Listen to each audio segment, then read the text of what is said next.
देखने में तो अच्छा लग रहा है ना रसगुल्ला, वैसे खाने में बहुत टेस्टी था। चलिए फिर बनाते हैं। सबसे पहले एक कटोरी हम खोया लेंगे, फिर उसमें थोड़ा सा मैदा डाल देंगे, फिर चुटकी भर हम थोड़ा सा बेकिंग पाउडर डाल देंगे ताकि ये फूल जाए।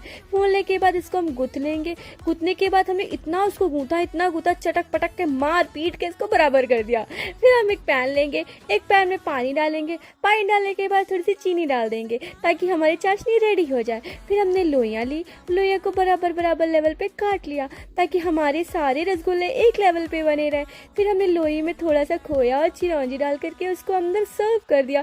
फिर स्टफिंग भरने के बाद हमने सारे लड्डू तैयार करने के बाद हमने कढ़ाई में सारे के सारे इसको फ्राई कर दिए। जब तक गोल्डन ब्राउन होने लगे हमारी चाशनी एकदम रेडी हो गई थी। फिर हमने चाशनी में डिप करके उसको बराबर कर दिया और ये इतने सॉफ्ट बने थे, इतने सॉफ्ट बने थे कि मुंह में डालते ही एकदम पिघल से गए थे।